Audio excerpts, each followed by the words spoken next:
ফর্মে তুঙ্গে থাকা লিটন কুমার দাস এবং তাওহিদ হৃদয়ের হাত ধরে অবশেষে বাংলাদেশ পেল জয়ের দেখা।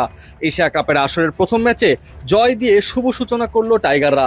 হৃদয় লিটনের কাছে পাত্তাই পেল না হংকংয়ের বোলাররা, যার ফলে 4 ছক্কার ফুলঝুরিতে অতি সহজে জয় পেয়ে যায় বাংলাদেশ। আর এতে করে এশিয়া কাপের প্রথম ধাপ পার হবার ক্ষেত্রে এরই মাঝে এক ধাপ এগিয়ে গেল টাইগাররা। 144 রানের টার্গেটে ব্যাট করতে এসে শুরুতেই হোঁচট খায় বাংলাদেশ। দলীয় 24 রানের মাথায় আউট হয়ে যান পারভেজ হোসেন ইমন।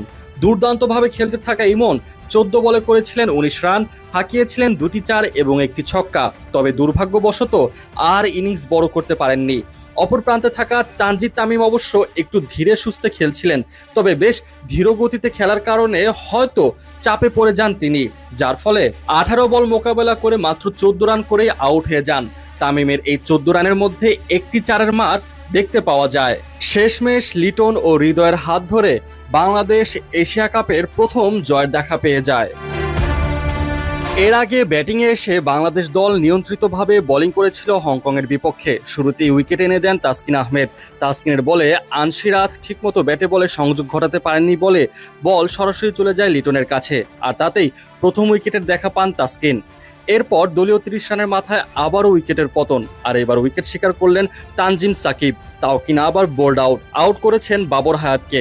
এভাবেই নিয়ন্ত্রিত বোলিংয়ে হংকংকে বেশ চাপে রাখে বাংলাদেশ দল। যেই কিনা হংকং চাপ সামলিয়ে নিজেদেরকে ভালো অবস্থানে নিয়ে যাওয়ার চেষ্টা করেছিল, তখন হাজির হলেন আবারও সেই তানজিম সাকিব। এবার উইকেট শিকার করলেন জিশান আলীর।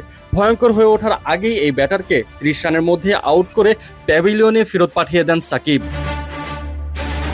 এরপর দলীয় 117 রানের মাথায় রান আউটের শিকার হন ইয়াসিম মুর্তজা।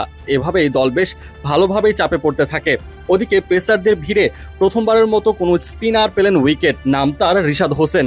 রিশাদের বল খেলতে গিয়ে নিজাকাত খান ক্যাচ আউটের শিকার হন তানজিদ তামিমের কাছে। দলের হয়ে সর্বোচ্চ 42 রান করা এই নিজাকাত ভয়ঙ্কর হয়ে ওঠার আগেই রিশাদের শিকারে পরিণত হন।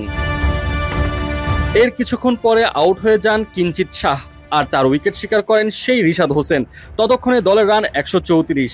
এরপর 2 রান যোগ করতে আবারও উইকেটের পতন। এবার আউট হন আজিজ খান, আর আজিজের উইকেট শিকার করেন সেই তাসকিন আহমেদ, যে কিনা শুরুতে ব্রেক থ্রু এনে দিয়েছিলেন।